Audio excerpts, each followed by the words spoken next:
I was in the Khan El-Khalili, a labyrinth of a marketplace that hummed with a frantic, overwhelming energy. The noise was a physical presence, 1,000 merchants calling out, the clatter of metalwork, the murmur of a dozen languages I didn't understand.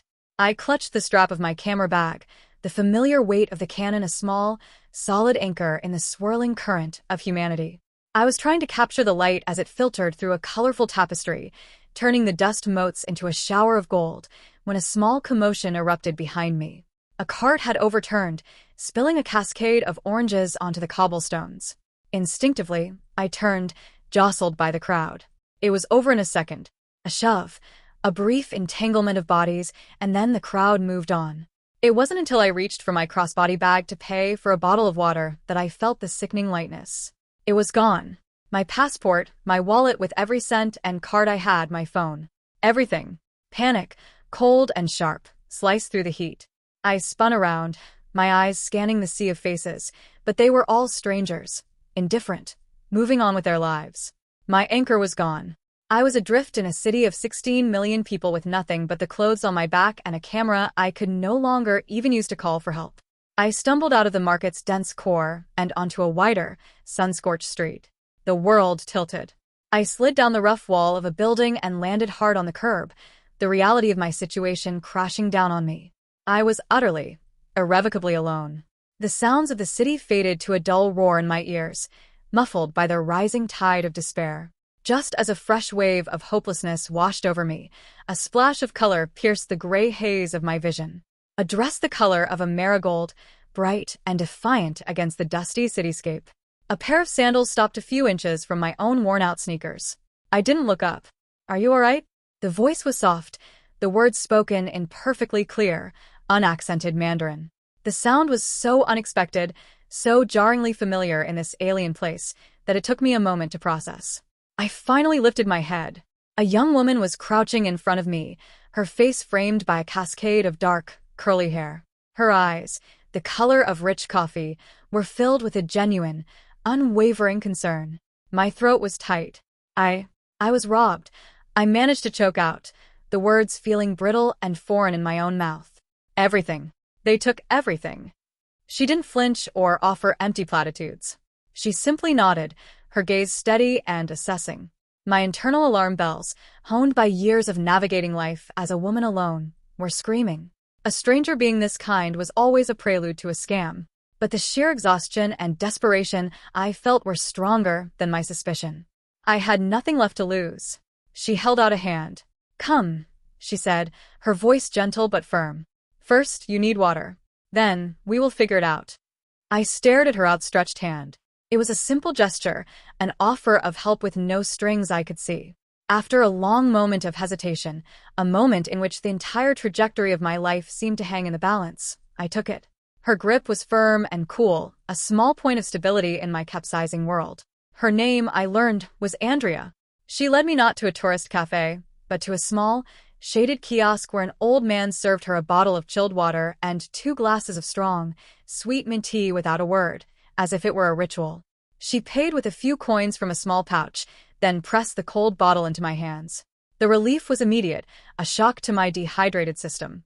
For the next 8 hours, she became my navigator, my translator, my advocate. The first stop was a police station, a chaotic, smoke-filled building where men in uniforms shouted into phones and stacks of paper threatened to consume entire desks. I was invisible, a ghost of a foreigner with a useless story. But she was not. She spoke to the officers in rapid, authoritative Arabic, her calm demeanor cutting through the noise. She refused to be dismissed. Even when the officer tried to wave us away 3 times, she stood her ground, her tone never rising but never yielding, patiently explaining the situation over and over until a bored-looking officer finally relented and took down a report, his pen scratching reluctantly across a flimsy form. From there, it was a long, hot taxi ride to the embassy, the cost of which she covered, without a word. The sterile, air-conditioned silence of the consular section was a world away from the street, but no less intimidating. She waited with me on the hard plastic chairs, filling the long silences not with chatter, but with a comfortable presence. She seemed to understand that I didn't have the energy for conversation. When my turn finally came, she stood just behind me, a silent pillar of support as I explained my story for the 10th time to a weary-looking official behind a thick pane of glass. Throughout it all, she never once showed a flicker of impatience. She moved through the city's tangled bureaucracy with an easy confidence that I, a stranger in a strange land, found awe-inspiring. She knew which windows to go to, which forms to ask for, which officials to approach with a smile, and which with a firm, unyielding tone. Watching her, I saw a strength I hadn't seen in anyone before. It wasn't loud or aggressive. It was a quiet, deep-rooted competence. She was a force of nature in a marigold dress, and she was my lifeline. By the time we left the embassy, my temporary passport was secured, and an emergency fund wired from my parents was already in transit. The sun was beginning to bleed into a bruised purple over the Cairo skyline. My body ached with a fatigue that went bone deep. My mind, however, was clearer than it had been in months. As we walked toward the metro, I fumbled in my pocket for the emergency cash the embassy had provided. "I have to pay you back," I said, my voice hoarse. "For the taxi, the water, for everything. Your whole day." She stopped and turned to me, a small frown creasing her brow. "You don't pay friends back for helping," she said, as if it were the most obvious thing in the world. She waved a dismissive hand at the money. "Put that away. Instead, let me show you my Cairo. The real one, not the one on the postcards." It was an offer that hung in the air between us, a potential turning point. I could retreat into the safety of a tourist hotel, wait for my new documents, and fly home defeated. Or I could take another leap of faith. I looked at her, at the open, honest expression on her face, and nodded. What followed was an initiation. She took me to places not listed in any guidebook. We explored a half-forgotten Mamluk-era tomb, its intricate carvings untouched by tourist crowds. We sat in a tiny, generations-old cafe where the air was thick with the sweet smoke of shisha and the click of backgammon tiles. It was there, over countless glasses of tea, that we discovered our shared language was not Mandarin, but photography. I spoke of my work, the words catching in my throat as I described the commercial shoots that had slowly crushed my passion, leading to the mistake that got me fired. She listened with an intensity that made me feel truly seen. Then she spoke of her own dreams, her eyes alight with a fire I was beginning to recognize. She showed me photos on her phone, portraits of local women, not posed or exoticized, but captured in moments of unguarded strength and laughter. She saw what I saw, that a camera could be more than a tool. It could be a key. My camera, clutched in my lap, felt less like a relic of my failure and more like a conduit, a link between my world and hers.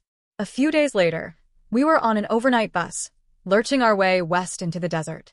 She had insisted I couldn't leave Egypt without seeing the White Desert, a surreal landscape of wind-carved chalk formations that looked like icebergs stranded on an ocean of sand. As the city lights faded behind us, a profound quiet settled in. The desert had a way of stripping away the non-essential, leaving only the stark realities of sand and sky. We spent the day climbing the chalk mounds, our feet sinking into the soft, warm sand. The silence was absolute, broken only by the whisper of the wind and the click of my camera's shutter. She let me work, watching me with a quiet, knowing smile. In the late afternoon, as the sun began its descent, she pointed my camera toward a particular rock formation. "Look," she said, "the light there. It's perfect." And it was. She had an innate understanding of light and shadow, an artist's eye that saw the world in compositions. That night, we lay on blankets spread over the sand, the sky above us a dizzying, infinite carpet of stars. The Milky Way was a brilliant smear of light, clearer than I had ever seen it. In the immensity of that celestial dome, our own lives felt small and manageable. It was there, in the cold, clear air of the Sahara, that she told me about her dream in full. She wanted to open a photography studio, a space exclusively for women. A place where they could be photographed, by a woman, in a way that felt powerful and true to them, free from the judgment and expectations of a conservative society. "Every woman deserves to see her own strength," she murmured, her gaze fixed on the stars. "A photograph can be a mirror. It can show you the person you are, not just the person the world tells you to be."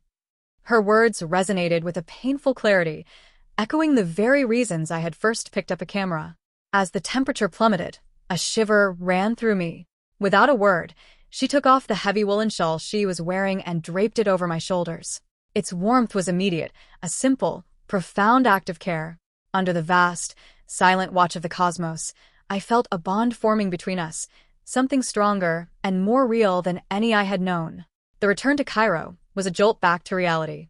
The noise, the crowds, the oppressive humidity, it all felt 100 times more intense after the clean slate of the desert. We were dusty, exhausted, but exhilarated. Back in my small hotel room, she sank onto the spare bed while I, eager to see the fruits of our trip, immediately plugged my camera's memory card into my laptop. I wanted to show her the shot she'd pointed out, the one with the perfect light. I clicked open the folder. It was empty. My breath caught in my throat. That couldn't be right. I clicked again. Still empty. A cold, prickling sensation spread across my scalp. I pulled the card out and reinserted it. I restarted the laptop. Nothing. With unsteady fingers, I navigated to the disk utility. The message on the screen was a punch to the gut. This disk has been formatted. Not just the desert photos. Everything. My entire portfolio. Years of work from Chicago, shoots I'd slaved over, the few images I was genuinely proud of, the visual record of my entire professional life. All of it gone. A wave of nausea washed over me. It was like my identity had been surgically removed. My mind raced, scrambling for an explanation. A virus? A technical glitch? And then, a single, horrifying thought solidified in the chaos. Only one other person had touched my camera all day. In the desert, as I was setting up a shot on my tripod, she had picked it up to frame a picture of me against the setting sun. She'd handled it for maybe a minute. The thought was a venomous seed, planting itself in the fertile ground of my panic and insecurity. It didn't make sense, none of it did. But in the throes of my grief, logic withered away, replaced by a bitter, gnawing doubt that coiled tight in my chest. Less than an hour later, there was a soft knock on my hotel room door. I opened it to find her standing there. She looked exhausted. Her face was smudged with dust, and there were dark circles under her eyes, as if she hadn't slept. She wasn't wearing the bright yellow dress, but a simple, practical tunic and pants. I opened my mouth to lash out, to spit out the ugly accusation burning on my tongue, but she held up a hand to stop me. Her expression was serious, unreadable. For a terrifying moment, I thought she had come only to tell me to my face how much I had hurt her, to deliver the final, deserved blow. Instead, she simply opened her own hand. Resting in the center of her palm was a small, black rectangle with a slightly worn SanDisk label. My memory card. I stared at it, my brain refusing to comprehend what I was seeing. I looked from the card in her hand to her tired face, my mouth hanging open.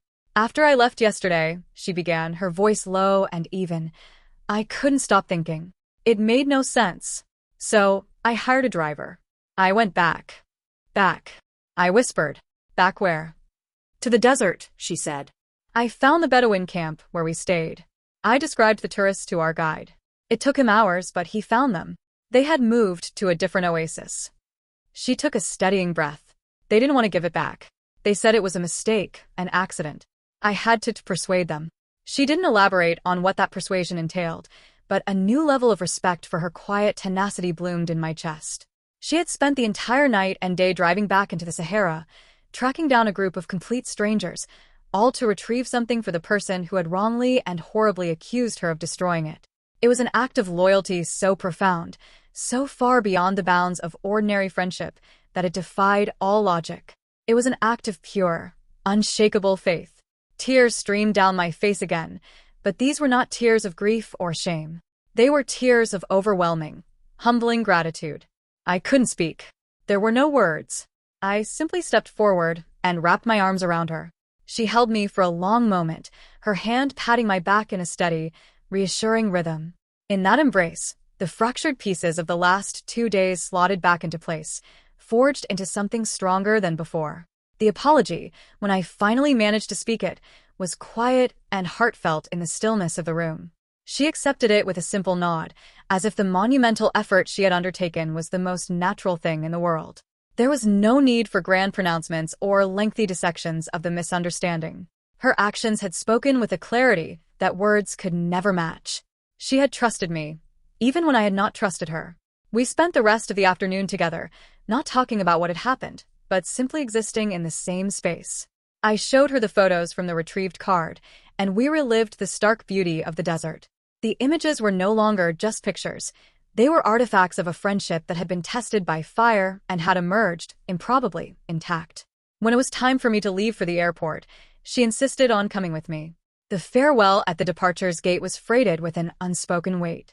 It wasn't the bittersweet goodbye of two travelers ending a brief journey together. It felt like a beginning. "You'll come back," she said. It wasn't a question. "I will," I promised, my voice thick with emotion. "And you'll come to Chicago." We gave each other a brief, firm hug. It was a promise, a pact sealed in the chaotic hum of Cairo International Airport. As I walked toward my gate, I didn't look back. I didn't need to. I knew, with a certainty that settled deep in my soul, that this connection was no longer a fragile, circumstantial thing. It was permanent. The crisis that had nearly shattered us had instead revealed the unshakable foundation of our bond. I had come to Egypt to lose myself, and instead, I had found a part of me I didn't know was missing. The 6 months that followed were a testament to the strange, powerful tether that now connected Cairo and Chicago. We spoke nearly every day, our faces pixelated on screens, bridging the 7-hour time difference and thousands of miles. I stumbled through the basics of Arabic, my pronunciation making her laugh, while her Mandarin became more fluid and confident. I sent her photography books and new lenses. She sent me packets of spices that made my tiny apartment smell like the Khan ukulele. Bolstered by her unwavering belief in my talent, I started to rebuild. I took on small freelance jobs, rediscovering the passion that had been suffocated by my old career. I was finding my footing again, one frame at a time. My life was finally stabilizing. Hers, however, was not. The call came late one Tuesday night for me, mid-morning for her. I knew something was wrong the moment I saw her face on the screen. The usual bright light in her eyes was gone, replaced by a weary frustration. She told me the story in a rush of clipped sentences. The contractor she had hired to renovate the small space for her studio had taken her deposit and disappeared. Worse, her family, particularly her elder brother, was vehemently opposed to her venture. They saw it as a frivolous, even shameful, pursuit for a woman, and were pressuring her to abandon the idea and accept a respectable office job. "They don't understand," she said, her voice cracking for the first time I had ever heard. "They don't see what I see. They think it's just a game." To hear this vibrant, capable woman sound so defeated was a punch to the gut. She, who had navigated the labyrinth of Cairo's bureaucracy for me without breaking a sweat, was being worn down by the people closest to her. My own struggles paled in comparison. In that moment, the roles were reversed. It was she who was stranded, and I who held the map. I ended the call with a simple, firm promise. "Don't give up. I'll call you back tomorrow." I didn't sleep that night. I sat at my small kitchen table with my laptop, a mug of cold coffee, and a notepad. The decision had already been made in the instant I heard the defeat in her voice. It wasn't a choice, it was an imperative. She had crossed a desert for me.